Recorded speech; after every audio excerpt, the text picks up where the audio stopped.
you were testing whether I still loved you. But you never once asked yourself what that test would do to me. Niyi Adebayo went completely still. His wife slowly removed her wedding ring and placed it on the dining table between them. 3 minutes earlier, the billionaire had risen from his wheelchair and walked toward her, one careful step, then another. For 12 days, Ronke had believed her husband still could not walk without help. She had cared for him, redesigned their home around his recovery, and defended him when powerful men treated his wheelchair as proof that his mind was broken. And Niyi had been hiding the truth. He had wanted to see whether she would stay if he remained disabled. But Ronke looked into his eyes and said the 4 words he never expected. I already knew. Niyi stopped breathing for a second. She had seen him walking 3 days earlier, and what she did after discovering his secret would leave a man worth billions crying like money meant nothing. So don't miss this story. Before we continue, tell us in the comments where you're watching from and what time it is there right now. And if you enjoy powerful Nigerian stories about love, dignity, betrayal, and consequences, subscribe to the channel. Because Niyi was about to discover that losing his ability to walk was not the most frightening thing that could happen to him. Losing the woman who stayed was. 4 months earlier, rain had been beating Lagos so hard that the lagoon seemed to have risen into the sky.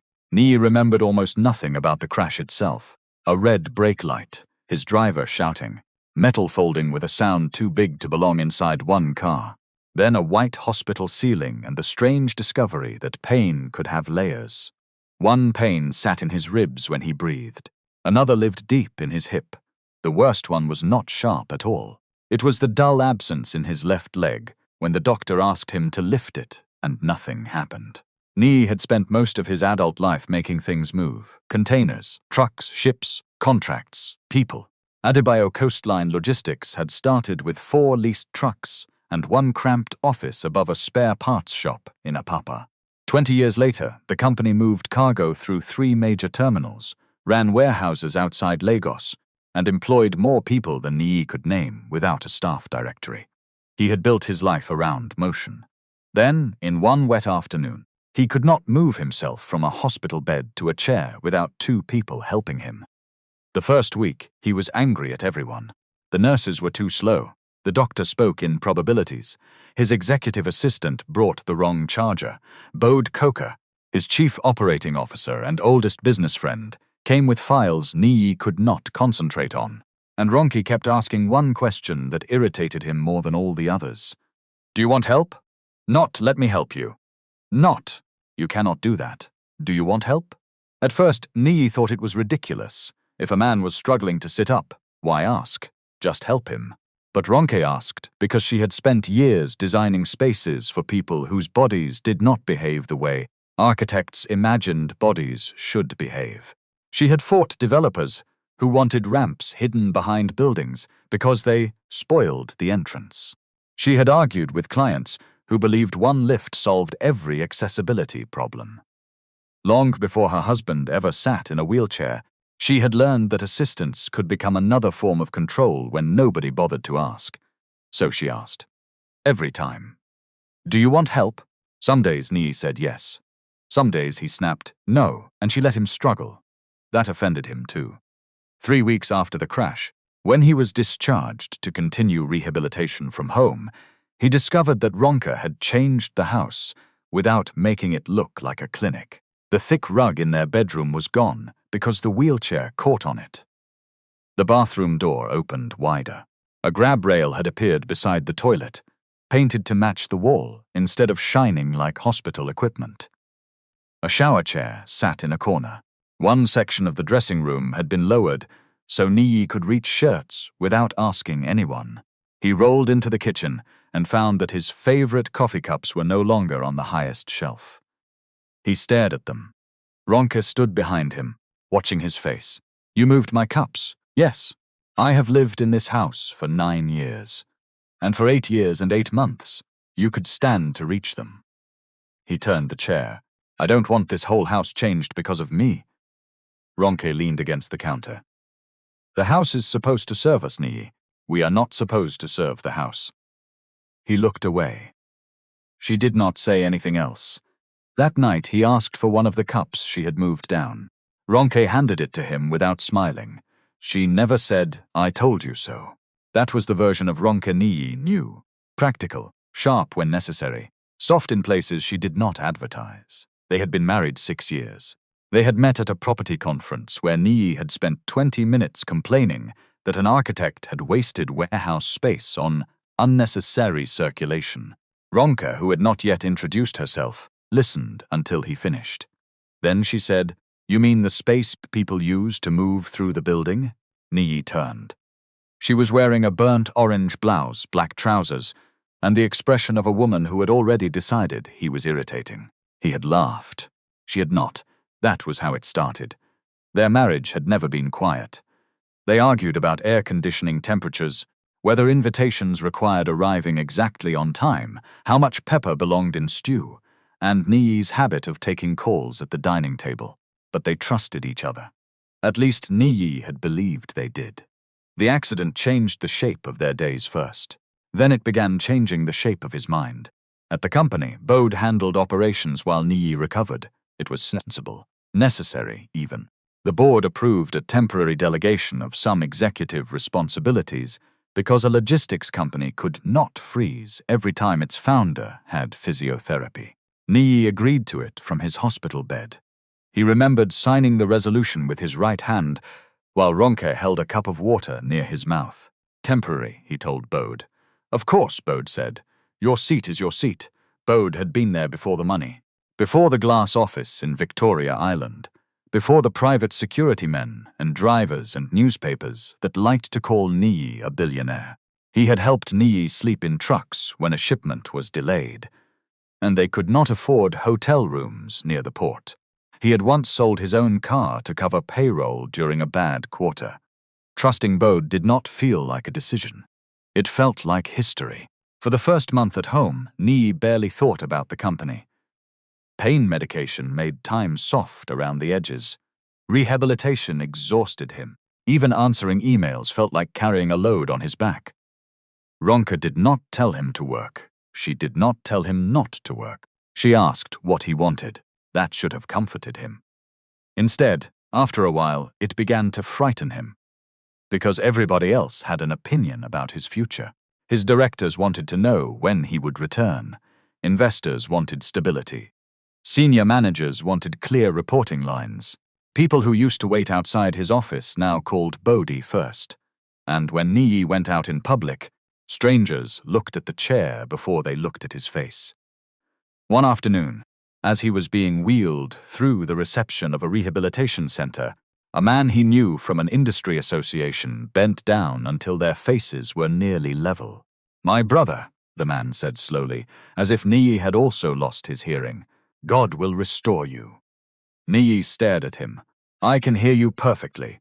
The man straightened too quickly. Ronke waited until they were inside the lift before she laughed. Niyi did not. "You find it funny?" "I find him foolish. He spoke to me like a child. I noticed, and you laughed." Ronke looked at him, not you. But Niyi had already turned toward the lift doors. That evening, Bode came to the house with 2 folders and a face carefully arranged into concern. He stayed after the business discussion ended. "Can I say something as your friend?" Niyi gave him a tired look. "You normally say it without permission." Bode smiled, but only for a second.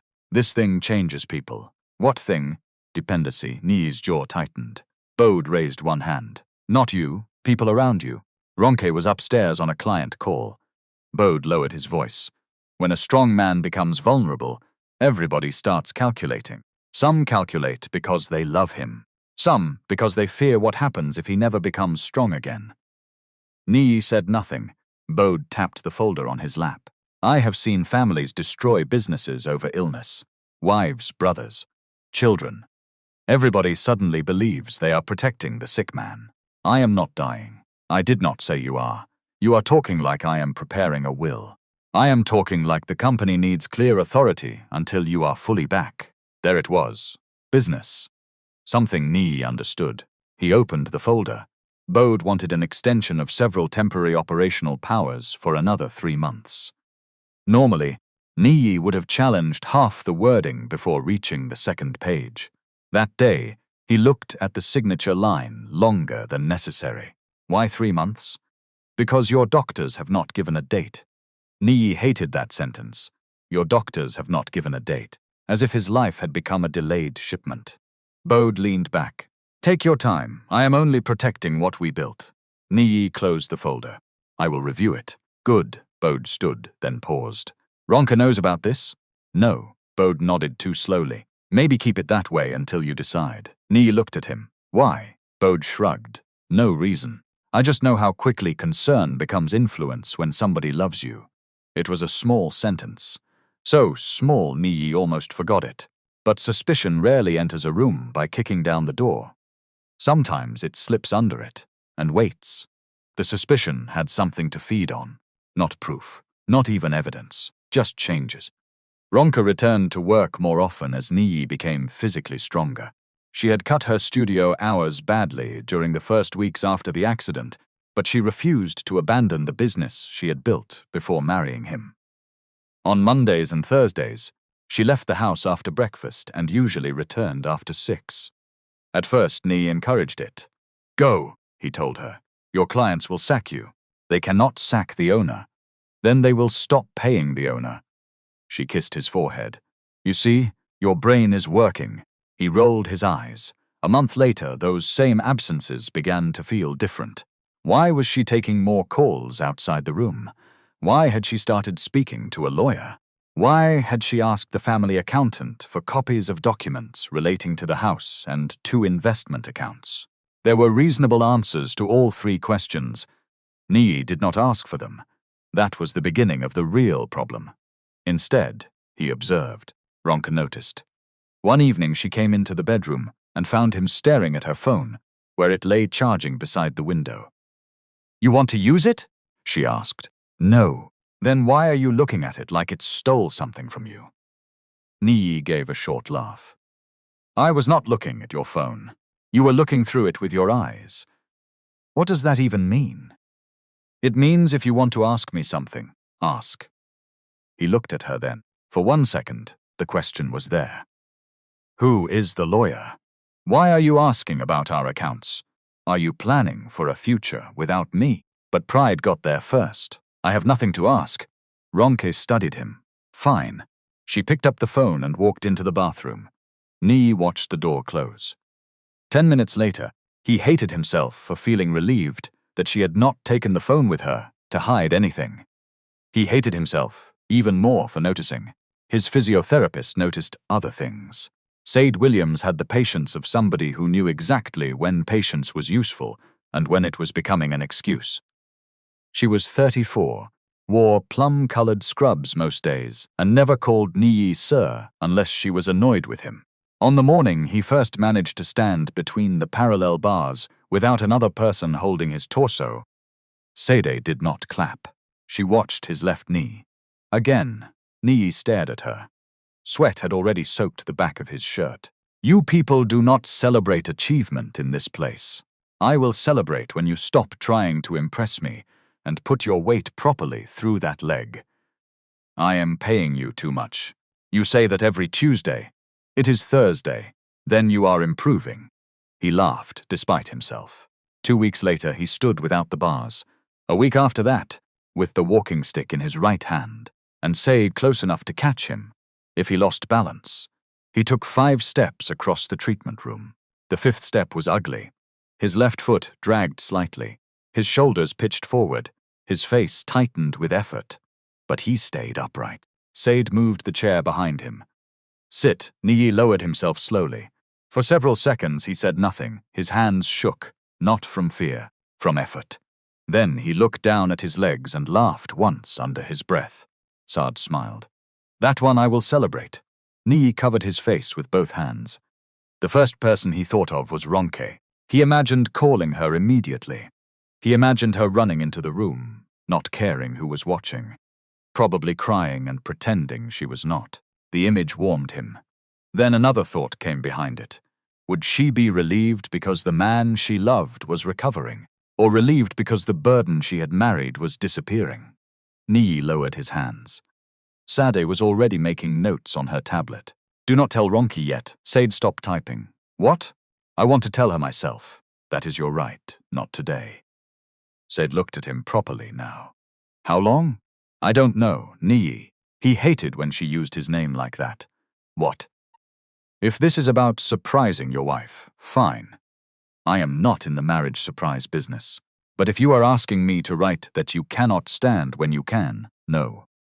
I did not ask you to falsify anything. I am making it clear before we reach that bridge. My medical information is private. Yes. So you will not tell her. Correct. He nodded. Sade folded her arms.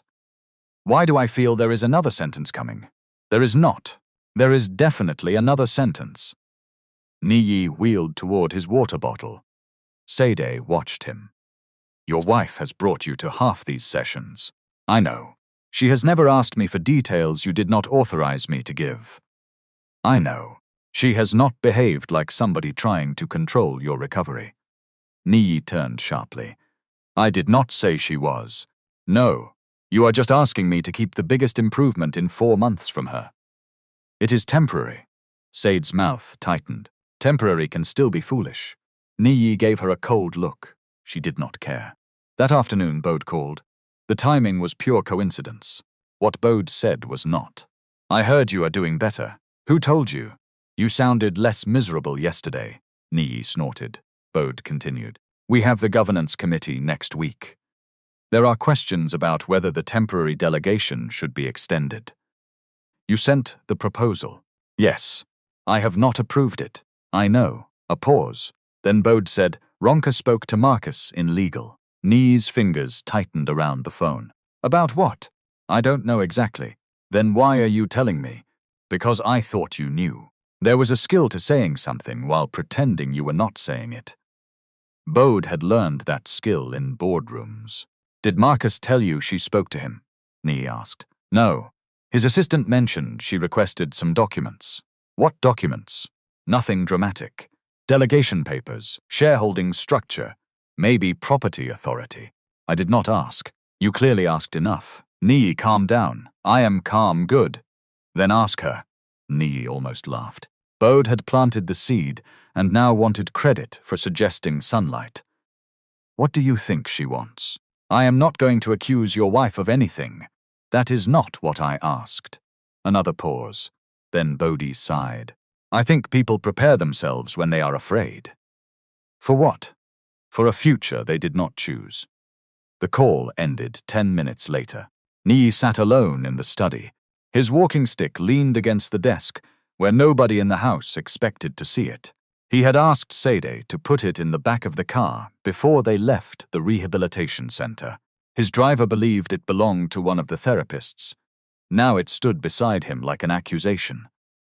He could call Ronke. He could ask one question. What did you request from legal? Instead, he looked at the wheelchair beneath him. A test, he told himself, would settle everything. Not a cruel test. Not a trap, just enough to know. That was how people justified bad decisions, when they still wanted to think of themselves as good people. Ronke came home after 7 that evening, carrying a roll of drawings under one arm and a paper bag of roasted corn in the other. I bought peace offering, she announced. For what offense? I am about to tell you I cannot take you to physio tomorrow. Niyi looked up. Why? Site inspection. The client moved it again. You knew I had a session. Yes, and you have a driver. That is not the point. Ronke stopped removing her earrings. What is the point? Niyi heard himself before he had decided what to say. You are very comfortable leaving me these days. The room changed. Not loudly. Ronke just stopped moving. What does that mean? It means what I said. No. It means something else, because I left this house before your accident too. You were not leaving me in a wheelchair before the accident. Ronke stared at him. There it was. The ugliest sentence he had spoken since coming home. He knew it immediately. But instead of taking it back, he waited to see what she would do. Ronke put the earrings on the table. I cancelled 12 client meetings in the first month. I did not ask you to. No, you did not. I told you to work. And I am working. Very efficiently. Her eyes narrowed. If you have something to accuse me of, find courage and do it properly. Niyi said nothing. Ronke took a breath through her nose. Then she placed the roasted corn on his desk. You still have a driver. You still have Sade. You still have me. But I am not going to become unemployed to prove I am your wife. She walked out. Niyi listened to her footsteps disappear down the hall. The smell of roasted corn filled the study. He did not touch it. The next morning, he began the test. It began with a conversation about paperwork. Nothing dramatic. No hidden camera. No fake lawyer. No stranger hired to flirt with his wife. Niyi had enough sense left to know that would be madness. He chose something closer to real life. After breakfast, he asked Ronke to come into the study. She arrived holding her laptop and wearing a pale blue shirt over dark navy trousers. She had a client presentation in 40 minutes and looked like someone already mentally halfway out the door. What happened? Nothing happened. You only call me into this room before 9 in the morning when something happened. Niyi pointed to the chair opposite his desk. Sit. Ronke checked the time, then sat. He had placed a folder on the table. Inside was a draft document prepared months earlier by the family solicitor. It was not signed, it was not even final. It described a possible limited power of attorney Niyi could use if he ever wanted Ronke to manage specific personal financial matters while he was recovering. Niyi pushed it toward her. I have been thinking. That is usually dangerous. He ignored the joke. If this recovery takes longer, I may need you to handle more things. Ronke looked down at the folder but did not touch it. What things? Accounts. Property. Some personal investments. Why? The question irritated him. Because I may not be able to. Not being able to walk into a bank does not mean you cannot make a financial decision. I know that. Then what exactly are you asking me to do? Niyi leaned back. He had expected curiosity. He had expected a flicker of interest. Instead, Ronke looked suspicious of the document itself. I am asking whether you would take responsibility if I gave it to you. Responsibility for what? I just said. No. You said accounts and property. That is broad. Which accounts, which property? For how long? To do what? Niyi felt his test slipping away from him. You are making this complicated. It is complicated. It does not have to be. Ronke finally opened the folder. She read the first page, then the second. Niyi watched her eyes. He watched her mouth. He watched for greed the way a man might watch a door for smoke. Ronke reached the last page, closed the folder, and pushed it back. No. Niyi blinked. No? I will not sign anything like this as it is. Why? Because if you are mentally capable of making your own decisions, I do not need broad authority over your life. If there are specific things you want me to handle, list them. Put an end date. Let your lawyer explain it to you without me in the room. I will get my own legal advice too. You think I am trying to trap you? Ronke looked at him. For a moment he almost laughed at the absurdity. He was trapping her. And she was the one asking whether he was protecting himself. I think married people should still understand what they sign, she said. Especially when sickness and money are in the same room. She stood. Anything else? Niyi shook his head. Ronke picked up her laptop. At the door she stopped. And Niyi? Yes? If you ever reach a point where you truly cannot make decisions for yourself, that is different. But do not hand your life to me just because walking is difficult. Then she left. The test should have ended there. It did not. That afternoon, Niyi called Bode. He did not tell him about the unsigned document. He only said, suppose a spouse refuses broad authority over her husband's affairs. What would you think? Bode was quiet for a second. I would think I need the full story. Suppose that is the full story. It never is. Niyi waited. Bode eventually said, maybe she does not want responsibility. Or she does not want her name formally attached to decisions she can influence without signing anything. The sentence hit exactly where Niyi's fear had been waiting. That is a strange conclusion, you asked. I asked what you would think, and I told you. Bodhi changed the subject immediately after that. It was clever. He never pushed long enough to look like he was pushing. Over the next few days, Niyi began turning ordinary moments into examinations.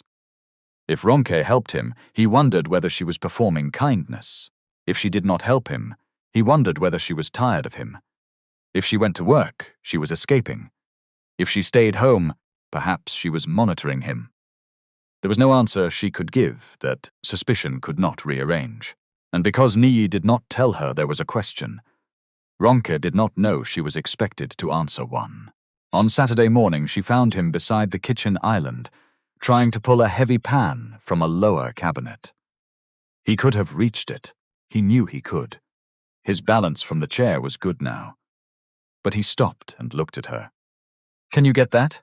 Ronke was carrying 2 fabric samples and a mug of tea. "Give me a second." She put the samples down, walked over and handed him the pan. "Thanks. No problem, nothing, no sigh, no resentment." The next day, he asked her to bring his phone from the bedroom when it was only a few meters away on the side table. She looked at the phone, then at him. "Niyi, what? Your chair works. My leg hurts. Does your arm hurt?" He stared back. "Bring me the phone." "No." A pulse jumped in his jaw. Ronke picked up a magazine and sat on the sofa. "If your leg is hurting badly, tell me. If you need help, I will help you. But if you are asking me to cross the room because you do not feel like rolling 3 meters, the answer is no. So now you decide when I need help. No, you decide what you need. I decide what I agree to do. That sounds very convenient." Ronke lowered the magazine. "What is wrong with you?" "Nothing. You have been doing this for days." "Doing what?" "Asking for things you can do, then looking at my face like you are marking an exam." The words landed so close to the truth that Niyi felt exposed. He laughed too quickly. "You are imagining things." "No, I am not." She put the magazine aside. "If you are afraid, say you are afraid. If you are angry, say you are angry. If you think I am not doing enough, say it. But stop creating these little situations and then punishing me for not reading your mind." Niyi rolled toward the phone himself. Ronke watched him go. He picked it up. Neither of them spoke for almost an hour. The test was no longer giving him information about Ronke. It was giving Ronke information about him. He did not realize that yet. At work, another kind of test was forming around him. Niyi had started joining board and executive meetings remotely. The first 2 were uncomfortable. People who once waited for him to finish speaking now interrupted gently, with that careful tone people used around someone recovering from illness. During the 3rd meeting, he joined in person. Ronke drove with him, because the company car scheduled for that morning developed a fault. She had a site meeting nearby and agreed to drop him off. The headquarters had a ramp at the main entrance, but it was steeper than Ronke liked and partially blocked by decorative planters. She stopped at the bottom. "Who approved this nonsense?" Niyi looked at the planters. "They have always been there." "That does not answer my question." "I probably approved them." Ronke folded her arms. "Then today you will enjoy your own design failure." Niyi laughed. A security officer moved quickly to shift one planter. "Madam, sorry. Do not apologize to me," Ronke said. "He is the one trying to enter his building." Niyi rolled up the ramp himself. Halfway up, his shoulders burned.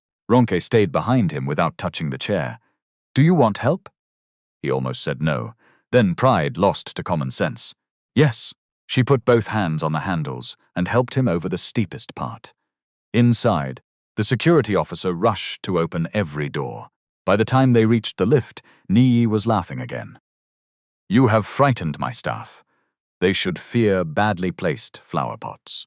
For 10 seconds they were themselves again. Then the lift doors opened, and Bodhi was waiting on the executive floor. His eyes moved from Ronke's hands on the wheelchair to Niyi's face. "Welcome back, Chairman." Niyi hated the word chairman that morning. He wanted his old title, chief executive. The person who decided. Bode bent to shake his hand. Ronke stepped away from the chair. "I am leaving him with you people," she said. Bode smiled. "We will take good care of him." Ronke's expression changed slightly.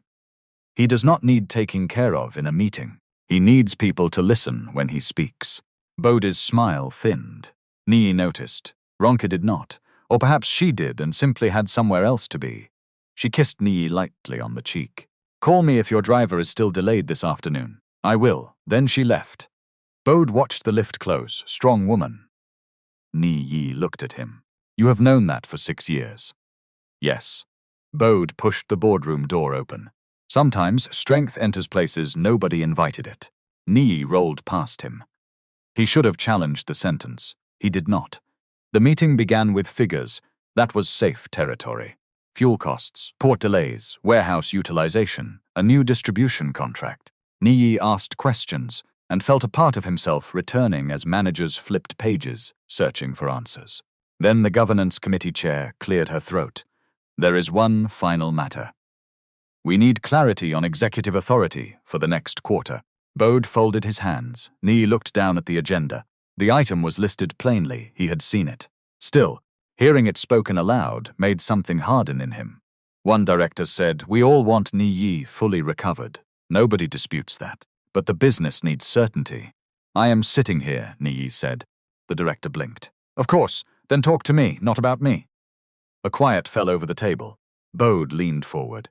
"This is exactly why I proposed a defined extension. It protects Niyi from unnecessary pressure."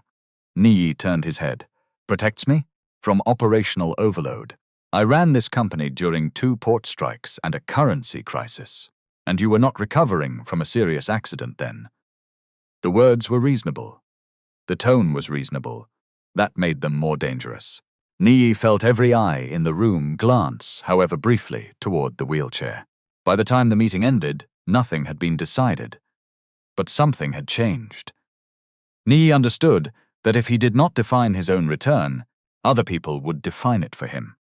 What he did not understand was that Bode was making sure Ronke looked like one of those people.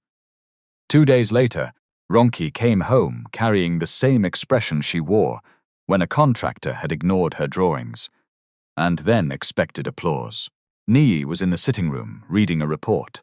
She dropped her handbag on a chair. "Your people have a problem." He looked over the top of the report. "My people? Your company people. What did they do?" "They sent me a draft letter asking whether I would be willing to act as a family representative for certain personal matters if your recovery affects your availability." Niyi frowned. "Who sent that?" "Legal. They said it was exploratory. He had not authorized it." His first instinct should have been anger at legal. Instead, suspicion took another route. "And what did you tell them?" "That I am your wife, not your substitute executive." Niyi lowered the report. Ronke continued. "Then I called the lawyer who handles our personal affairs because I want to understand where company authority stops and family matters begin. There should not be confusion because you are recovering." There, the lawyer, the documents, the questions about accounts, all of it had an explanation. Niyi felt almost foolish, almost. "Why did you ask for copies of the house documents?" Ronke blinked. "How do you know?" I asked. He hesitated. Bode mentioned it. Something small and cold entered her face. "Bode knows what documents I requested from our lawyer." He heard. "From whom?" "I don't know." Ronke sat down slowly. "Niyi, why is your COO discussing my private legal questions with you?" "He is my friend." That is not an answer. He was concerned. "About what?" Niyi did not reply. Ronke stared at him. Then she understood enough to become angry. "About me. I did not say that. You did not need to." "Ronke, no. Tell me what he thinks I am doing." "He did not accuse you of anything. That man has mastered the art of accusation without nouns." Despite himself, Niyi almost smiled. Ronke did not. "I asked for the house title because if you ever needed prolonged care, I wanted to know whether any existing loan or company guarantee could create a problem. I asked for the investment account structure because you have personal assets mixed across 3 advisors and nobody can explain it in 1 sentence. I spoke to a lawyer because I do not want anybody, including me, making decisions for you without clear authority." She leaned forward. "Do you know what is dangerous about illness in a powerful family?" Niyi's mouth tightened. "Everybody seems determined to tell me." People start speaking around the person instead of to the person. The sentence struck him because it was exactly what had happened in the boardroom. Ronke continued, "Quieter now. I do not want that to happen to you." Niyi wanted to believe her. He did believe her. That was the maddening part. But belief had become mixed with fear, and fear was demanding proof. "Fine," he said. Ronke stared at him. "Fine? Yes, that is all. What do you want me to say? I want you to say why we are having this conversation like I am defending myself in court." Niyi looked away. Ronke stood. "Ask me directly or stop interrogating me indirectly." She walked upstairs. That night, Niyi dreamed he was back in the hospital. Only this time the bed had wheels and kept rolling away from everybody he knew. He woke before dawn with sweat cold across his chest. Ronke was asleep beside him, one hand under her cheek. For several minutes, he watched her breathe. He remembered the first night after his accident when he had woken screaming because his leg cramped, and he could not shift his own weight. Ronke had been asleep in a chair beside the hospital bed. She had jumped up so fast her knee hit the metal rail. He remembered her saying, "I am here." He remembered believing her. Now he was testing something he had once accepted without evidence. He closed his eyes. In the morning, he told himself he would stop. Then Bode arrived with another problem.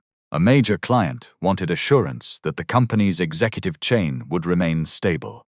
Nothing unusual. Large clients disliked uncertainty.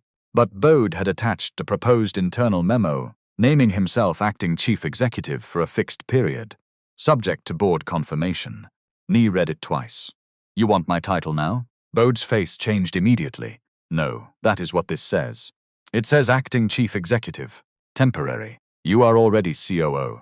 The client wants one accountable executive. They have one." Bode glanced toward Niyi's legs before he could stop himself. Niyi saw it. The room went quiet. Bode cursed under his breath. "That came out wrong. You did not say anything." I looked. "Yes, I am sorry." Niyi placed the document on the desk. "Leave it." "Niyi, listen to me. This is not about whether you are capable. It is exactly about whether I am capable. It is about availability. I am available now. Some days." Niyi's face hardened. Bode rubbed his forehead. "You want the truth? I thought that was why you came. The board is nervous. Some people think Ronke is becoming involved. Some think you are not ready. Some think I am making a power grab. Everybody is whispering. I am trying to make a structure that stops the whispering." Niyi stared at him. "Who thinks Ronke is becoming involved?" Bode hesitated exactly long enough. "I am not going to name people. Then do not bring me gossip." "Fine." Bode collected the memo. At the door he turned. "You know what I would do if I were you." Niyi said nothing. "I would separate love from business until you are fully back. And how do I do that? You watch what people do when they think your condition will not change." The sentence stayed after Bode left. Watch what people do when they think your condition will not change. Niyi had already been doing exactly that. Now he gave himself permission to continue. 3 days later, Sade watched him walk 8 meters with the stick. "Good," she said. Niyi sat down, breathing hard. "Good? That is all? You want brass band? At least 1 drum. You are rich. Hire one." He smiled. Sade did not. "How long are you keeping this from Ronke?"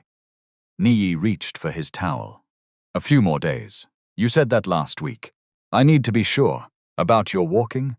"No." Sadie went very still. Niyi immediately regretted the answer. She pulled a stool closer and sat opposite him. "Sure about what? My marriage?" Sade stared. "No." He frowned. "No what?" "No. I am not getting involved." "I did not ask you to. You already involved me when you asked me to keep this private so you could test your wife. I never said test. You did not have to." Niyi looked away. Sade's voice lost its usual teasing edge. "Your recovery is yours. You can tell anybody when you are ready. But do not confuse medical privacy with using a disability as a costume." His head snapped back.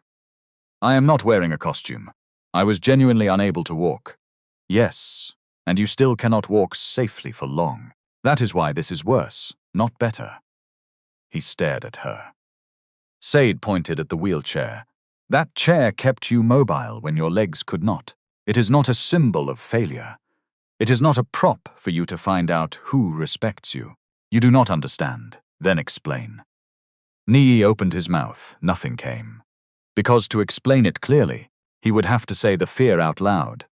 I think my wife may leave me if I stay like this. He could not. Sade stood. Your next session is Monday. You are angry.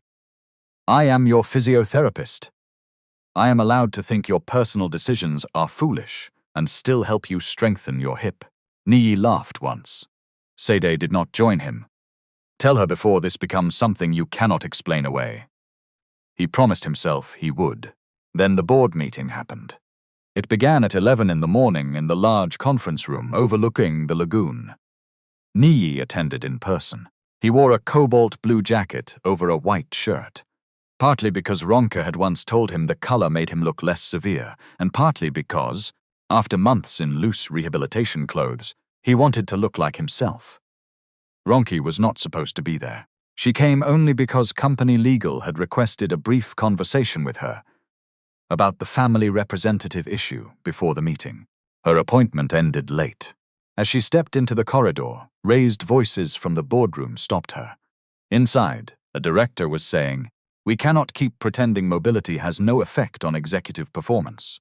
Niyi's face was expressionless. Bode sat 2 seats away. The governance committee chair responded carefully. Nobody is saying that. You are saying it with softer language. Another director added, "We need to distinguish sympathy from responsibility." That was when Ronke entered. Everyone turned. She should have left. She knew it. This was not her board, not her company, but she had heard enough. "Sorry," she said. "I was looking for Marcus from legal." The governance chair nodded toward an empty chair near the wall. He stepped out. "You can wait." Ronke sat. The discussion continued. For 5 minutes she said nothing. Then one director asked whether Niyi should undergo an independent assessment before resuming more executive duties. Niyi's fingers tightened on the armrest. "Assessment of what?" he asked. "Capacity." "What capacity?" The director hesitated. "Fitness to resume full responsibility." "Then say that. Do not use one word to mean 5 things. Bode leaned in. "Niyi, nobody is attacking you." Ronke spoke before she could stop herself. "They are not being clear either." Every head turned again. Niyi looked at her. Bode's expression hardened. Ronke raised one hand. "I know this is not my meeting. I will leave if you want. But if you are discussing his physical ability to work long hours, say that. If you are discussing his judgment, say that. If you are discussing whether he can travel, say that. If you are discussing whether he understands the decisions in front of him, ask him questions and judge the answers." The room was silent. She looked directly at the director who had used the word capacity. A wheelchair is not a cognitive assessment. Nobody moved.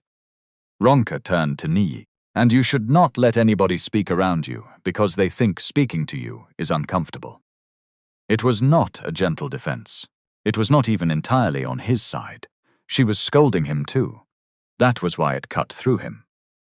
Niyi looked around the table. "For the record," he said, "I agree with my wife." A faint smile touched Ronke's mouth. Then she stood. "Marcus can call me." She left. Bode did not look at Niyi for the next several minutes. The meeting eventually agreed on something far more specific than the original proposal. Niyi would resume defined strategic decisions immediately. Bode would retain certain operational duties for a limited period. Any future adjustment would be tied to actual workload and availability, not vague assumptions about disability. It was sensible. It should have relieved Niyi. Instead, as he rolled out of the boardroom, one question followed him like a shadow. If Ronke was planning to take advantage of him, why had she just defended his right to keep authority? Bode caught up near the lift. That was dramatic. Niyi looked at him. She was right. "I did not say she was wrong. You did not like it." Bode pressed the lift button. "I do not like spouses entering governance discussions." She entered because people were speaking as if I had lost my mind. And now everybody will say she influenced the outcome. Niyi's eyes narrowed. "You are everybody today?" Bode sighed. "No." I am the person cleaning up after everybody. The lift arrived. Niyi rolled inside. Before the doors closed, Bode said, "Just be careful that defending your independence does not become her way of deciding what independence should look like." The doors shut. Niyi sat alone in the lift. For the first time since the test began, Bode's words did not feel like wisdom. They felt like effort, and that frightened Niyi in a different way. That night, Niyi found Ronke in the kitchen cutting pawpaw into uneven pieces. She was still in the burnt orange dress she had worn to work, but her shoes were gone. One foot rested on the lower rail of a stool. A small speaker on the counter played old highlife softly enough that the ceiling fan nearly swallowed it. Niyi stopped at the doorway. "Thank you." Ronke kept cutting. "For what?" "Today." She glanced at him. "I was not defending you because you are my husband, I know. I was defending something that should not need defending." "I know." She slid the fruit into a bowl. "Do you?" Niyi moved closer. Ronke put the knife down. He almost told her then. The words rose all the way to his throat. "I can stand. I have been walking in therapy. I have been testing you because I am afraid." He imagined the shock on her face, then relief, then maybe anger. Anger he could survive. What he could not survive, he told himself, was discovering he had confessed too early and missed the truth. So he chose cowardice and called it patience. "I know you meant well," he said. Ronke's shoulders dropped slightly. "That is not the same sentence. What do you want from me?" She laughed once, without humor. "Lately? A straight answer would be a miracle." She carried the bowl to the table. Niyi followed. "Bode thinks you are too involved in the company." Ronke stopped. At last, a direct sentence. "What do you think?" "I think he has concerns." "I did not ask what Bode thinks." Niyi looked at her hands. One finger had a small cut near the nail, probably from work. He noticed things like that, and still could not say the one thing that mattered. "I think the line between family and business needs to be clear." Ronke nodded slowly. "I agree." He looked up. She continued. "That is why I refused the family representative nonsense. That is why I spoke to a lawyer. That is why I do not sit in your company meetings unless somebody pulls me into them. What exactly are you afraid I will do?" There it was again, an open door. Niyi could not walk through it. "I am not afraid." Ronke closed her eyes. When she opened them, she looked tired. "Of course."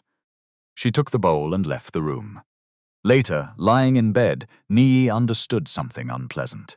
His body had forced him to ask for help. His mind was still refusing to ask for reassurance. He found that humiliating, so he kept testing instead. 3 days passed. The company pressure eased after the board clarified the delegation. Ronke went back to her projects. Niyi's rehabilitation improved. He could now stand from a high chair with the stick and walk a short distance if he moved carefully. Said was pleased with the progress and furious with the secrecy. "You are stronger," she told him after one session. "Your left side is still doing less work than the right. Do not get excited and start marching around your house." "I was not planning to march. You are a Nigerian man with money. You people turn one good day into a press conference." He laughed. Sade did not. "Tell Ronke. I will when. Soon. That word is doing too much work in your life." Niyi wiped his forehead. Seda adjusted the height of the walking stick. "You know something?" "What?" "When patients first stand after a long time, they usually want somebody they love to see." "I know. You wanted her here that first day." Niyi's eyes moved toward the window. Sade softened slightly. "Fear can make an intelligent person behave like a fool. It does not make the foolish thing intelligent." He gave her a sideways look. "You rehearse these speeches?" "No, you give me fresh material." On the drive home, Niyi called Bode. He did not know why.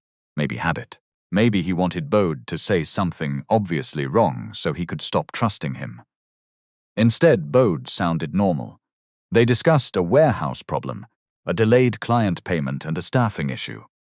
Then, near the end of the call, Bode said, "By the way, Ronke met Marcus again."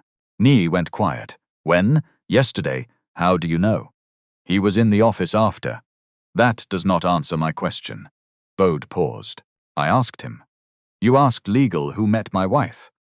I asked whether the family authority matter had been resolved. And? He said she wanted copies of the board delegation and a summary of what authority you had personally approved.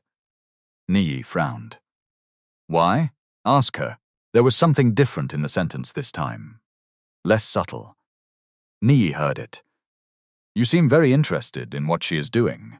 I am interested in anything touching the company. She is my wife. And the documents are company documents. Niyi leaned his head against the car seat. Bode. Yes? If you think Ronke is trying to take control of something, say it plainly. Silence. Then Bode spoke carefully. I think Ronke is smart. I think she loves you. I also think smart people prepare for outcomes they do not want. That is not an accusation. No, it is barely a sentence. Bode exhaled.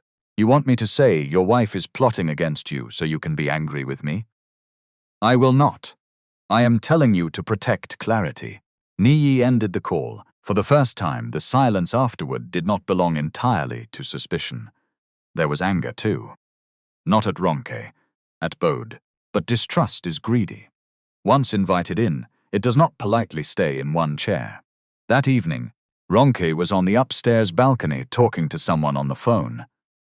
Niyi rolled toward the bedroom and heard her before he saw her. I cannot live like this forever. He stopped. Every muscle in his body tightened. Ronke's back was turned. The glass balcony door was open a few centimeters. Niyi could hear the other person only as a faint voice. Ronke said, No, I know what recovery looks like. That is not what I mean. Niyi's heart beat harder. She paced once across the balcony. I am tired of every conversation becoming an accusation. He should have stayed. He should have listened to the whole sentence. Instead, he rolled backward before the wheel touched the doorframe. The first 6 words were already burning inside him. I cannot live like this forever. By the time Ronke came downstairs, 15 minutes later, Niyi had turned those words into a verdict. She cannot live with me like this. He was in the sitting room with the television on, and the sound muted. Ronke stood behind the sofa. You ate? No. You want something? No. She studied the back of his head. Niyi. He did not answer. She walked around the sofa. What happened? Nothing. That word is becoming an enemy in this house. He looked at her. If this never changes, what will you do? Ronke frowned. What never changes? This. He touched the wheel of the chair. Me. Her face shifted. Niyi. Answer. I cannot answer a question you have not asked properly. It is simple. No, it is not. Are you asking if I will leave because you use a wheelchair? Are you asking if I can keep living with the way you have been speaking to me? Are you asking if our life will change? Which one? Niyi stared.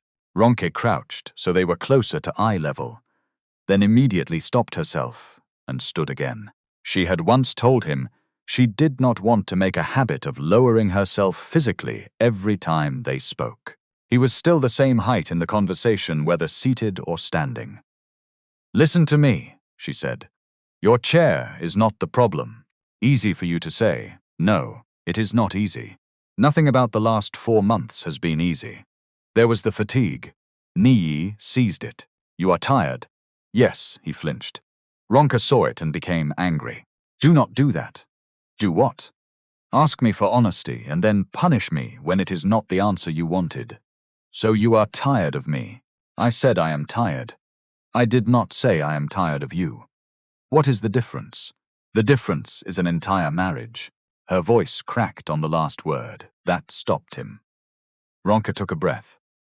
I am tired of watching you hurt and pretending I am not afraid. I am tired of arguing with contractors about doors and bathrooms. I am tired of people calling me to ask how you are, as if I am a public bulletin. I am tired of you looking at me like I am hiding a knife behind my back. Niyi's face hardened. Maybe because you are hiding things. Ronke went still. What? You meet lawyers, you request documents, you take calls outside, you… Oh my God. She turned away. Do not walk away from me. Ronke spun back. I am not walking away from you. I am walking away from a conversation that is becoming stupid. The word hit his pride. Then go. Ronke stared at him. For a long moment, neither moved. Then she said quietly, "One day you are going to force me to take you seriously when you say that." She left the room. Niyi did not sleep much that night. The next morning, he nearly told Sadie everything. He got as far as, "What if somebody says they are tired?" Sadie was stretching his ankle. "Everybody is tired. That is not useful. You asked a useless question." He gave her an irritated look. She continued. "Tired of what?" Niyi did not answer. Sadie looked up. "See? Context. Very important invention." He almost smiled. Then he looked at the parallel bars. "I want to walk without the stick. Not today. I can. You can fall too. That does not mean we schedule it." Niyi gripped the bars. "I need progress." "You have progress. I need more." Sade stood beside him. "Recovery is not your company. You cannot threaten it into meeting a quarterly target." He looked away. She lowered her voice. "Whatever is happening at home, do not punish your body for it." That sentence stayed with him. He did not punish his body. He punished his marriage instead. For the next 2 days he was polite. Too polite, Ronke noticed. They spoke about food, appointments, a leaking tap in the guest bathroom, whether the driver should take the car for servicing. Nothing that mattered. On the third night, Ronke woke after 1 in the morning because she heard something strike wood in the corridor. A small sound. Tap, pause, tap. She sat up. Niyi's side of the bed was empty. The wheelchair was gone. She listened. Another tap. Then a breath pulled through clenched teeth. Ronke got out of bed and walked toward the door. The corridor lights were dim. She saw the wheelchair first. It was parked near the wall. Empty. For 1 second her mind refused the image. Then Niyi stepped into view. He was standing. One hand gripped a black walking stick. The other rested against the console table. His shoulders were tense. His left leg moved carefully. Not normally, but it moved. He took 1 step. Then another. Ronke's hand went to her mouth. Joy hit first. Pure, stupid joy. Her eyes filled before she could stop them. He can walk. Then Niyi stopped near the sitting room door, breathing hard. He looked around. Ronke instinctively stepped back into the shadow beside the bedroom door. She did not know why. Maybe she wanted to give him the moment. Maybe she thought he planned to surprise her in the morning. Niyi turned, walked slowly back to the wheelchair, and lowered himself into it. He folded the stick and pushed it beneath a throw on the lower shelf of the console table. Ronke's joy changed shape. She watched him wheel toward the kitchen. He did not see her. She stayed where she was until he returned with water and went back to bed. When Ronke finally lay down beside him, her heart would not slow. She wanted to wake him. She wanted to grab his face and say, "You walked." She wanted to cry into his chest. But another thought arrived. Why did he hide the stick? In the morning she waited. Niyi said nothing. At breakfast, he asked her to bring his medication from the counter. It was within reach if he rolled 2 meters. Ronke looked at him. He looked back. "Please," he said. She brought it. Then he said, "My legs were bad last night." Ronke's fingers tightened around the water bottle. Were they? Yes. How bad? Could barely sleep. She watched his face. He lied smoothly because half of the statement was true. His legs had hurt. He had struggled, but he had also walked down the corridor. Ronke placed the bottle beside him. "Did anything else happen?" Niyi looked up. "What do you mean?" "I am asking." No, that was the moment something broke. Not loudly, no plate shattered, no voice rose. Ronke simply understood that whatever Niyi was doing, he had been given a clean chance to tell the truth, and had chosen not to. She went to work. In the car she cried for exactly 1 traffic light. Then the light changed. She wiped her face and drove on. Ronke did not confront him that day, or the next. She needed to know whether the lie had been one frightened moment, or a deliberate pattern. That distinction mattered to her. A person could hide good news because he was scared to believe it. A person could hide a medical improvement because he wanted one private victory before the whole world touched it. Ronke could understand both. But if Niyi was pretending to need help he no longer needed, watching her reaction, feeding her false information, and then judging what she did with it, that was something else. So she waited. It was one of the hardest things she had ever done. The next morning, Niyi asked the driver to take him to physiotherapy. Ronke stood by the front door with her keys. "I can take you." He looked surprised. "You have work." "I moved my first meeting. There is no need. I want to." Niyi hesitated. For a fraction of a second, Ronke saw panic. Then it disappeared. "The driver is already waiting. I can still take you." "It is fine." Ronke nodded. "Okay." He kissed her cheek. She watched him leave. She did not follow. She did not call the clinic to demand information. She did not ask a nurse to betray him. That would have made her exactly what she had accused everyone else of becoming.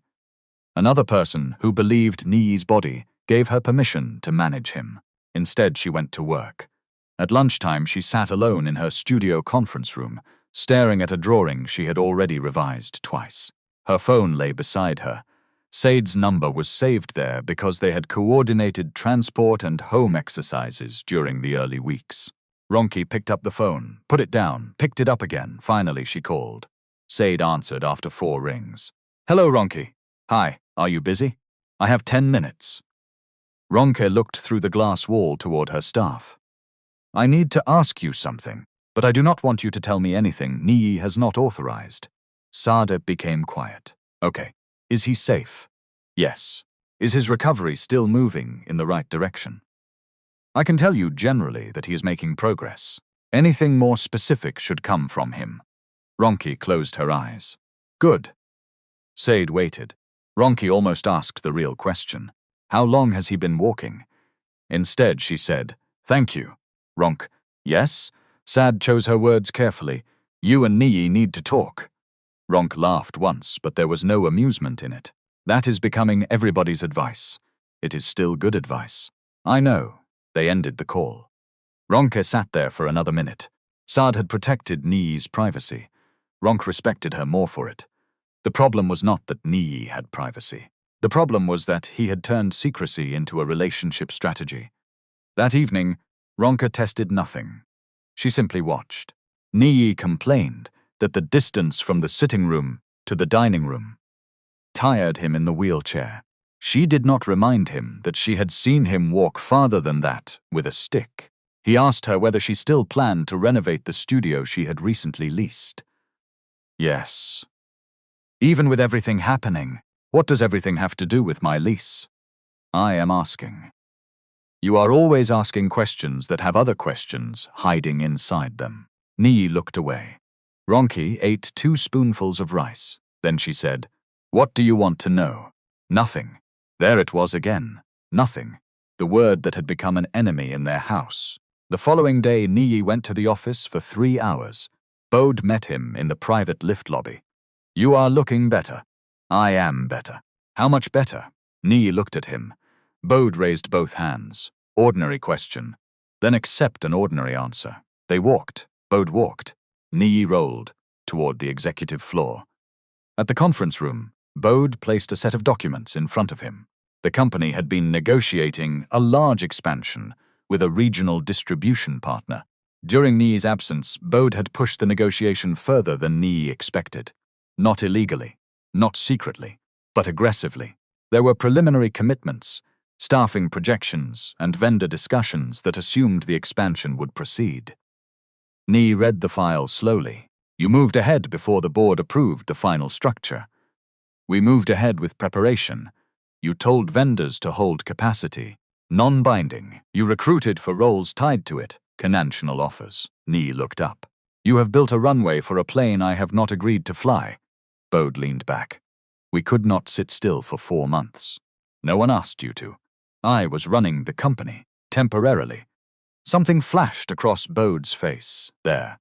Gone. You keep saying that word like I forgot. Did you?" Bode stared at him. For the first time since the accident, the old balance between them returned. Not fully, but enough. Bode gathered the papers. "This is exactly why we need certainty. Every week we do not know what role you can handle. Decisions slow down." My legs are recovering, Bode. My judgment did not go into the hospital with them. I know. Then stop tying the two together. I am not. You do it every time it helps your argument. Bode's mouth tightened. Niyi continued. And stop monitoring my wife's conversations with legal. I am not monitoring her. You knew about documents before I did. That is my job. No. Your job is operations. Bode's chair creaked as he leaned forward. Be careful, Niyi. With what? With turning everybody who kept this place standing into an enemy. Because you are angry at being dependent. The sentence landed hard because it contained truth. Just not all the truth. Niyi's voice dropped. Is that what you think I am doing? I think you are frightened. And I think you have found my fear useful. Bode sat back. Neither man spoke. Outside the glass wall, staff moved through the corridor carrying laptops and coffee, unaware that two men who had built a company together were quietly measuring the distance between them. Bode broke eye contact first. If you believe I am manipulating you, say it. Niyi almost smiled. It was Ronke's sentence. Ask me directly. He had demanded directness from nobody while withholding it from the one person who mattered most. I believe, Niyi said slowly, that you have been giving me pieces of information about Ronke without enough context. I told you to ask her. After giving me the pieces, Bode's jaw worked. I was protecting you. From my wife? From anybody making decisions around you while you were not at full strength. Niyi looked at the expansion file. Interesting. Bode followed his eyes. The meaning was obvious. He stood. If you want me out, say so. I did not. Not yet. Bode left the room. Niyi sat alone. He should have gone home and told Ronke everything. Instead, he decided on one final test. One. Then he would stop. That evening, he asked the house staff to leave the dining room after serving. He wanted privacy. Ronke noticed the table immediately. Not because it was extravagant. They had eaten from that table hundreds of times. Because Niyi had made an effort. 2 plates, no laptop, no television, no company papers. He wore the cobalt blue jacket she liked, even though they were eating at home. Ronke wore burnt orange. The colors made the room look warmer than it felt. She sat opposite him. What is this? Dinner. I can see that. Can we eat without fighting? Ronke looked at him for a long moment. Yes. They tried. For 10 minutes, they spoke about safe things. Her studio renovation. A contractor who had installed a door on the wrong side of a partition. A client who wanted accessible design but refused to give up 2 parking spaces. Niyi laughed at that. A real laugh. Ronke looked at him and felt, against her will, the old tenderness rise. That made the coming conversation hurt more. Niyi put down his fork. Ronke. She already knew. Something was coming. Yes? If this is permanent. He touched the wheelchair. Ronke's stomach tightened. Niyi continued. If I never walk again. If I never return to the man I was before the accident. Would you still want this marriage? Ronke did not answer immediately. He watched her face with the concentration of a man waiting for a laboratory result. That was when she finally understood the scale of it. The questions, the phone, the documents, the unnecessary requests for help, the way he studied her whenever she left for work, the secrecy around his recovery. This was not one frightened lie. He had built an examination around her without telling her she was sitting for it. Ronke placed her fork down carefully. What answer are you hoping for? Niyi frowned. The truth, no. What answer are you hoping for? That you would stay. I did stay. I mean, if this never changes. Ronke looked at the wheelchair, then at him. The chair never frightened me. You say that now. I have been saying it for months. People say many things when they think recovery is coming. Something hot moved through Ronke's chest. She held it down. So that is what you think of me. I am asking. No, you have been asking for weeks, in different forms. Niyi's expression changed. Ronke continued. I can live with ramps. I can live with physiotherapy schedules. I can live with bad days and cancelled plans, and you swearing at furniture because it is in the wrong place. I can live with helping you when you need help. Niyi's eyes stayed on hers. But I cannot live forever in a marriage where every act of love is inspected for fraud. He flinched. Ronke's voice became quieter. I cannot keep waking up and wondering which version of me you are prosecuting in your head. That is not fair. Fair. Her laugh was small and painful. You are asking me whether I would abandon you because you cannot walk, while you have spent weeks abandoning every good thing I have done. Because suspicion feels safer than trust. Niyi's hand tightened around the table edge. This was not how the final test was supposed to go. He had imagined her saying yes. He had imagined himself standing. He had imagined relief washing over both of them. He had imagined being forgiven before he had even confessed. Still, he pushed the chair back. Ronke watched him. Niyi locked the wheels. Then he put both feet on the floor. Her face did not change. He leaned forward, pushed through his arms, and stood. His left leg trembled. He steadied himself on the table. Then he took one careful step toward her, another. His breath came hard. He expected her to gasp. She did not. He expected tears. Her eyes were wet, but the tears were old by then. He took a third step. Ronke. She looked at him. Niyi had imagined this moment for nearly 2 weeks. He had not imagined her expression. There was no joy in it, only grief, and something colder beneath it. You were testing whether I still loved you, Ronke said, but you never once asked yourself what that test would do to me. Niyi went completely still. Ronke slowly removed her wedding ring. She placed it on the dining table between them. His face lost color. What are you doing? I already knew. Niyi stared at her. What? I saw you walking 3 nights ago. His hand slipped slightly on the table. You saw me? Yes. Why did you not say anything? Ronke's mouth opened in disbelief. Then she laughed once. Listen to yourself. No, listen. She stood now. For the first time in months, they were facing each other at almost the same height, and the fact meant nothing. I saw you, she said. I was happy. Do you understand? I nearly woke the whole house. I wanted to hold you.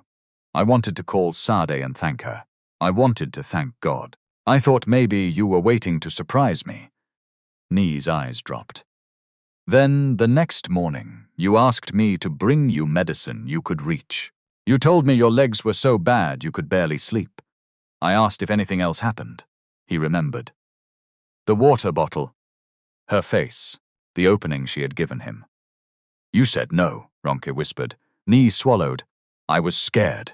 So was I. I needed to know. Know what? If you would stay. Ronke looked at him for several seconds. Then she pointed toward the chair. I was here when you could not move from the hospital bed without 2 nurses. I was here when you woke screaming. I was here when you threw a cup, 'cause you could not reach the bathroom in time. And you were ashamed. I was here when you told me not to touch you. I was here when you begged me not to leave the room. Her voice broke. Niyi's eyes filled. I stayed through all the parts you now pretend were not enough evidence. Ronke, no. He reached for her. His balance shifted. She instinctively moved forward, hands lifting to steady him. Then she stopped herself. Niyi gripped the table and lowered into the nearest chair. The moment was brutal in its smallness. Even furious. Ronke's body had moved to protect him. Even ashamed, Niyi had expected it. She saw that expectation on his face.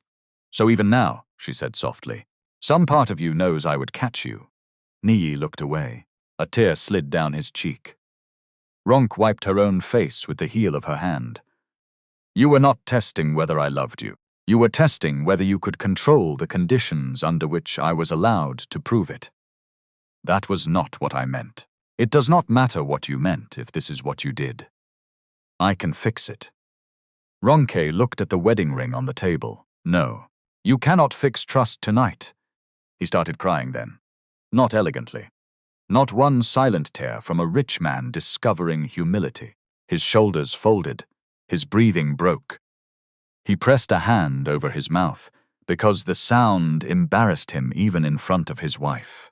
Ronke stood there with tears on her own face. She did not enjoy his pain. That was important. She was not punishing him because he had failed her test. There had been no test. She was setting a boundary because he had damaged something she could not pretend was whole. Please, Niyi said. Ronke closed her eyes. I need to leave for a few days. Nos. Yeah. Do not make this bigger than it is. The words came out of fear. The moment they landed, Niyi knew how terrible they sounded. Ronke looked at him. Bigger than it is? I did not mean. You lied to me about your body. You used my care as evidence. You questioned my work, my calls, my meetings, my loyalty. And now you want to decide the size of the wound too? Niyi covered his face. Ronke picked up her handbag. She left the ring on the table. At the doorway, she stopped. I am glad you can walk. Niyi looked up. She meant it. That was somehow the worst part. I am truly glad, she said. But I cannot celebrate with you tonight. Then she left. The front door closed softly. Niyi remained at the table. His wheelchair stood less than 2 meters away. For the first time since the accident, he looked at it and understood that the chair had never been the thing threatening his marriage. He had been. For nearly an hour, Niyi did not move. The food went cold. The ceiling fan turned above him. Somewhere in the house, a generator switched off when public power returned, and the sudden quiet felt enormous. He stared at Ronke's ring. He could pick it up. He did not. He could call her. He tried once. The call rang until it stopped. He did not call again. That small act of restraint was the first useful thing he had done all evening. When he finally stood, it was not dramatic. His left leg had stiffened. He had to brace both hands against the table, wait for the shaking to settle, then reach for the stick hidden behind the curtain where he had placed it before dinner. The irony was not lost on him. He had arranged the room like a stage for a revelation. Now he was alone inside the wreckage of his own performance. He took 3 slow steps to the wheelchair and sat. The chair felt ordinary, useful, not shameful, not noble. Just a chair with wheels that had carried him through months when his legs could not. Say had been right. He had turned it into a symbol because symbols were easier to fight than fear. His phone buzzed, bowed. Niyi let it ring. It buzzed again. A message this time. Need your approval on the regional expansion note before tomorrow morning. Niyi read the message twice. Then something clicked. For weeks, he had treated Ronke's questions about company authority as suspicious, while Bode had repeatedly asked for more authority himself. The contrast was so obvious that shame rose hot behind Niyi's ears. He opened his email, not because he suddenly believed Bode was a criminal mastermind, because he finally wanted context, full context. He searched for Ronke's name. The first thread was from company legal. The subject line concerned temporary family coordination during Niyi's recovery. Niyi opened it. The original message to Ronke was polite and vague.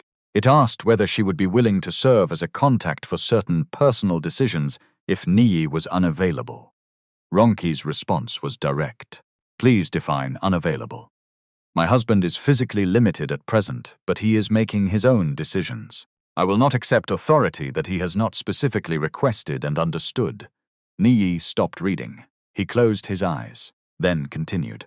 Another message asked legal for the exact scope of Bode's delegated executive authority and the expiry date of the board resolution. Ronke had copied Niyi's personal solicitor, not a rival advisor. Her reason was written in plain language. I want to make sure nobody is treating Niyi's temporary mobility limitations as a blank check to make decisions around him. This includes me. This includes me.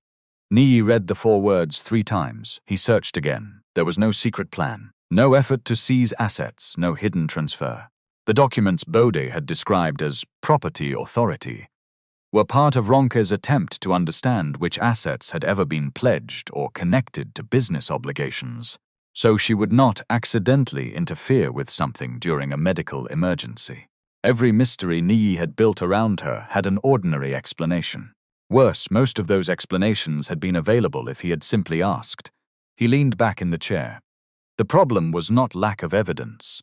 It was that he had preferred suspicion because suspicion gave him a job. Watch, test, control, trust would have required something much harder. Vulnerability. He turned to the board correspondence. The regional expansion file was more complicated. Bode had not forged approvals. He had not stolen company money. There was no cinematic crime waiting in the inbox. What he had done was subtler, and in a company their size, still serious. He had consistently described preliminary plans as further advanced than Niyi understood. He had encouraged vendors to prepare around an expansion not yet fully approved. He had pushed internal recruitment ahead. He had also written to 2 directors that continued uncertainty around Niyi's functional capacity made a more durable interim leadership structure advisable. Functional capacity. Niyi stared at the phrase. There was no medical assessment attached, no specific concern about judgment, just a phrase broad enough to sound responsible and vague enough to let people fill in the wheelchair themselves. In another email, one director asked whether Ronke's involvement might complicate governance. Bode replied, "She has begun requesting corporate and family authority documents. We should assume she is preparing for a larger role, even if informally." Niyi's stomach turned. Bode had taken Ronke's attempt to limit authority and described it as preparation to gain authority. That was not misunderstanding, that was framing. Still, Niyi forced himself to keep reading. He would not repeat the same mistake in reverse and turn Bode into a villain before understanding everything. There were emails that supported Bode too. Real client concerns, real operational delays, real decisions that had needed somebody's signature while Niyi was in hospital. Bode had kept the company moving. He had taken pressure Niyi could not handle then. He had also grown comfortable with the power that came with it. Both things were true. People were rarely convenient enough to be only one thing. Near midnight, Niyi called the governance committee chair. She answered on the 5th ring, sounding alarmed. "Is everything okay?" No, a pause. "Medical?" No. Niyi almost smiled at the reflex. "Company. At midnight. I have questions about the expansion process and the way my temporary delegation has been described." The chair became fully awake. "What kind of questions?" "I am sending you a list. I want an independent review of what was authorized, what was represented to directors and vendors, and whether anybody acted outside the limits we agreed." "Niyi, if this is about Bode, it is about process. If the process clears him, good." That sentence mattered. For the first time in weeks, Niyi was not looking for the answer he feared. He was asking for the answer that was true. The next morning, Ronke sent one message. "I am safe. I am staying with a friend. I need space. Please do not send anyone to follow me or come looking for me. I will contact you when I am ready." Niyi read it twice.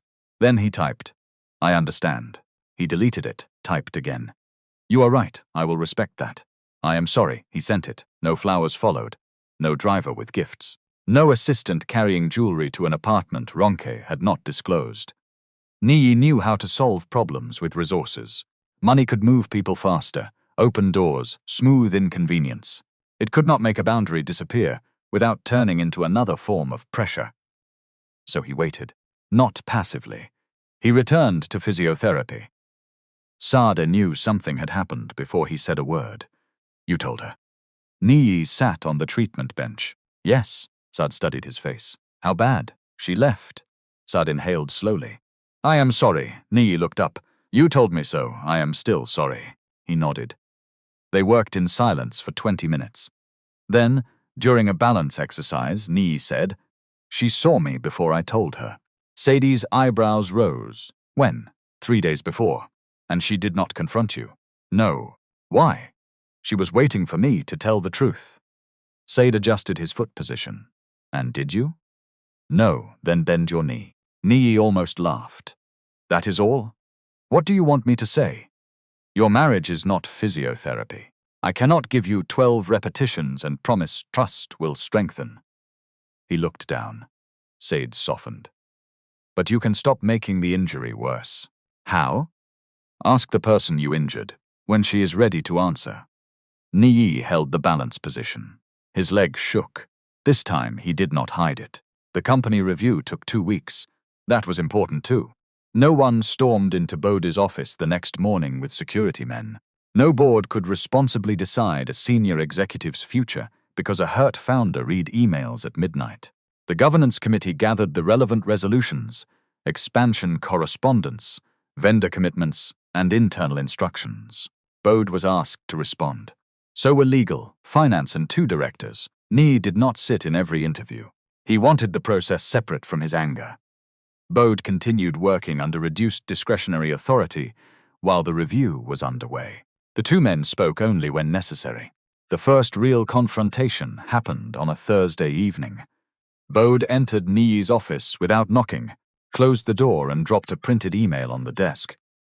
"You ordered a review behind my back." Niyi looked at the paper. "I requested a governance review. Of me, of decisions made under temporary authority.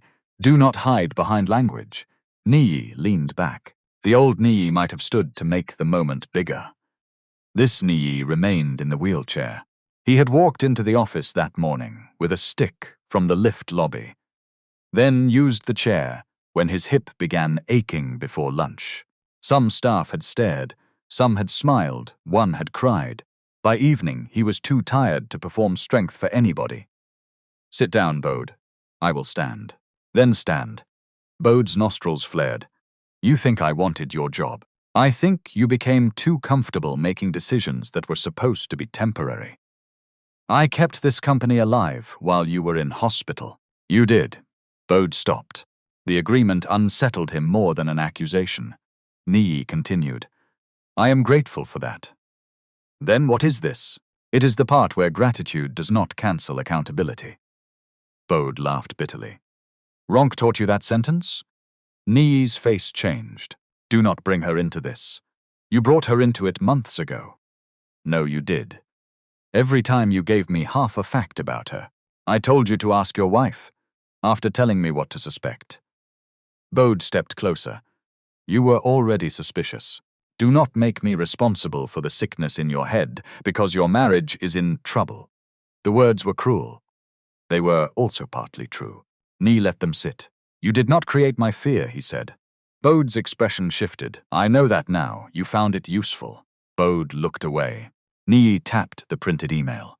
"You described Ronke's requests for limits on authority as preparation for a larger role. That was my interpretation. You described my physical recovery as uncertainty around my functional capacity. You were unavailable for full duties. Then write unavailable. Write workload. Write travel restriction. Write rehabilitation schedule. Do not use vague language that lets a wheelchair answer questions nobody asked." Bode crossed his arms. "You are rewriting history because you can stand now." Niyi's voice went quiet. "I am using a wheelchair while you say that." Bode looked at the chair. For once he had no reply. Niyi continued, "This is not about whether I can stand. Tomorrow I may have a bad day and use this chair from morning to night. The question is whether you stayed inside the authority we gave you, and whether you represented facts, honestly." Bode's shoulders dropped a fraction. "What do you want? The truth?" Bode gave him a tired smile. "That word has become expensive for you." Niyi did not answer. Bode left. He was right about that too. The review did not uncover theft. It did not uncover fraud. There was no secret account waiting to make the story simpler. What it found was enough. Bode had repeatedly stretched the meaning of temporary authority. He had made commercial preparations that created pressure for the board to approve an expansion, because money, time and reputation had already been committed around it. He had described Niyi's condition too broadly when arguing for longer executive control, and he had framed Ronke's efforts to limit informal power as evidence that she might be seeking it. None of those actions made Bode a monster. Together, they made him unsuitable to continue as chief operating officer in a company where trust at that level mattered. The board asked for his resignation. Bode refused at first, then accepted when it became clear that the alternative would be a formal removal process. He was unlikely to survive with his reputation intact. His final meeting with Niyi happened without witnesses. Bode stood by the window in Niyi's office, looking down at traffic moving in impatient lines below. 20 years earlier, they had argued over fuel money in a hot room with one broken fan. Now one man was a billionaire, the other was leaving the company they had built together, and neither looked victorious. "You could have protected me," Bode said. Niyi sat behind the desk, a walking stick leaning against the cabinet beside him. "I did for years. I protected you too." "Yes," Bode turned. "Then this is how it ends." No, Bode frowned. "This part ends here." 20 years does not disappear because the last year went wrong. You want to be sentimental now? I want to be accurate. Bode looked away. Niyi continued. You kept the company alive when I could not run it. You also used the uncertainty around me to hold more power than you should have. Both are true. Bode laughed softly. You have become very interested in two things being true at once. I should have learned earlier. A silence settled between them. Then Bode asked, Ronke came back? No. Something like regret crossed his face. I never wanted that. I know. Bode looked surprised. Niyi rubbed his thumb along the edge of the desk. You did not make me test my wife. You did not make me lie to her. You made it easier for me to justify what I already wanted to believe. That sounds like you are letting me off. I am not. I am refusing to use you as an excuse. Bode nodded once. He picked up the small cardboard box containing the personal things from his office. At the door, he paused. You know, when you first started walking again, I thought you would come in here standing tall and fire me in front of everybody. Niyi looked at the wheelchair. I was tired that day. Bode almost smiled. Then he left. Niyi did not watch from the window. There were still people in the company who expected a grand announcement about his recovery. He refused. At the next staff town hall, he entered using his walking stick and sat before speaking, because the hall was large, and he had already been on his feet too long that morning. Nobody mentioned it until a manager asked when he expected to be fully back. Niyi looked at the woman. Fully back to what? She became embarrassed. I mean physically. I know what you meant. He paused. The answer is that recovery is not a straight road. Some days I walk more. Some days I use a chair. Some days I will work from home because my body is tired. Those facts are relevant when we plan work. They are not permission to make decisions for me without asking. The hall was quiet. Niyi did not turn it into a speech. He moved to the next question. But a week later, the company commissioned an accessibility review of its offices and customer-facing facilities. Not as a charity project. Not because the billionaire had discovered kindness. Because Niyi had spent years passing a blocked ramp without noticing it until his own wheels could not get through. That embarrassed him more than he admitted publicly. He did not give the contract to Ronke. When procurement suggested her studio, he refused. Conflict of interest, he said. The procurement head nodded. Niyi added, and she would probably overcharge me out of anger. The room laughed. He did too. It was the first time he had spoken Ronke's name at work without feeling something collapse inside him. She still had not come home. 3 weeks after the dinner, she finally called.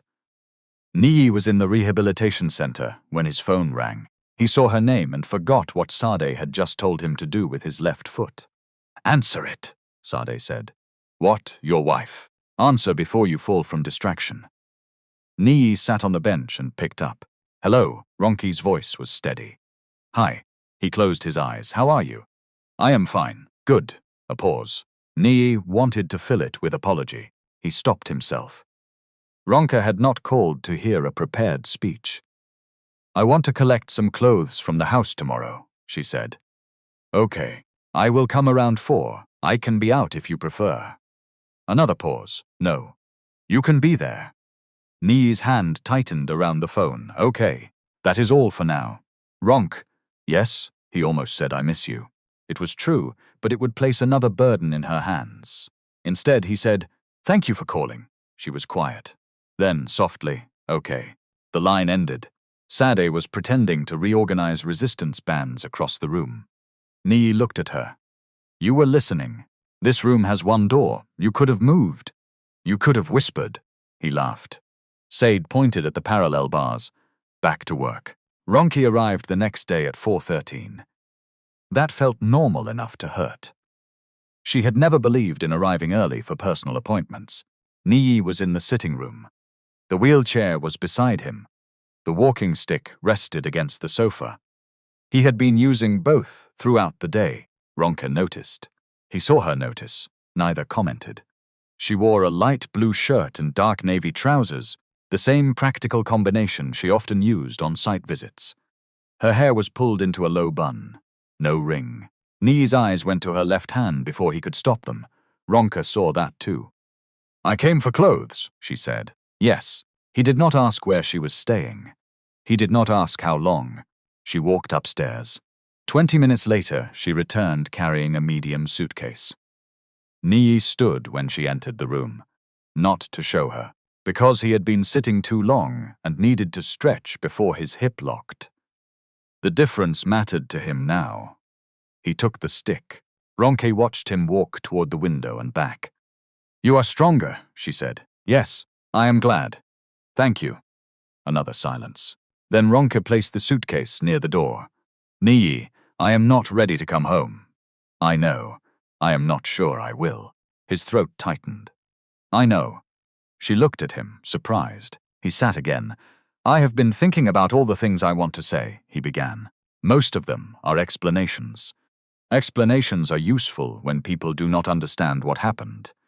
You understand exactly what happened." Ronke said nothing. "I was afraid. I felt useless. I hated needing people. I hated the way people looked at me. I started believing that anybody who stayed close must want something or pity me." Speak.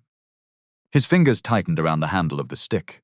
"Bode fed some of that, but I chose what I did with it." Ronke's face changed slightly. "I read the full emails," Niyi said. "I know what you were asking legal for." "Good. I should have asked you." "Yes. I should have told you when I started walking." "Yes. I should never have tested you." Ronke looked down. "Yes." Niyi swallowed. "I am sorry." This time he stopped there. No request for forgiveness. No promise that it would never happen again. No demand that she recognize how difficult the accident had been for him. Ronke sat in the chair opposite. "I believe you are sorry." Hope moved too quickly across Niyi's face. She saw it. "That is not the same as trust." The hope settled. "I know. Do you?" "I am learning." Ronke rubbed her thumb against the place where her ring used to sit.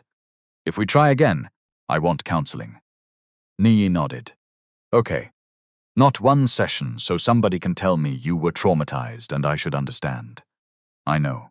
I want us to learn how to speak before we start building stories about each other." "Yes, and if you ever test me again, I am done." Niyi did not hesitate. "Fair." Ronke's eyes sharpened. "No, not fair. A boundary," he nodded. "A boundary." For the first time that afternoon, some of the tightness left her shoulders. They did not hug. She took the suitcase and left. But 2 days later, she sent him the number of a counselor. That was not forgiveness. It was a door left unlocked. Niyi treated it carefully. The first counseling session was ugly. The second was worse. By the third, Niyi understood why he had preferred physiotherapy. At least when a muscle hurt, nobody asked what memory it was protecting. Ronke told him that the worst part had not been the lie about walking. It had been the way he had made her ordinary independence look suspicious. "My work became evidence against me," she said. "My exhaustion became evidence. My boundaries became evidence. Even my attempt to protect your authority became evidence." Niyi sat with that. The counselor asked, "What would trust have required instead?" Niyi answered before Ronke could. "A question." "What question?" He looked at his wife. "Are you afraid of staying with me if I do not recover the way we hope?" Ronke's eyes filled. "Yes," she said. "That would have been a question." Niyi nodded, and I could have answered it. Months passed. Not in a montage of perfect improvement. In Tuesdays, traffic, cancelled appointments. One argument about a phone call that ended with both of them. Recognizing the old pattern before it became a war. One physiotherapy setback after Niyi overdid a business trip. One night, when Ronke came to the house for dinner and left before dessert because she felt overwhelmed. One Sunday, when Niyi used the wheelchair all day because his hip was swollen and did not apologize for it once. That last one mattered more than he expected. Ronke noticed. "You have not cursed the chair today." Niyi looked down at it. "It did not do anything to me," she smiled. A small smile, but real. He began spending fewer hours at the office, not because anybody forced him, but because recovery had taught him something his money had hidden for years. Exhaustion did not become discipline, simply because it was expensive. Ronke moved into her renovated studio and expanded the accessibility work she had always cared about. She did not use Niyi's accident as marketing.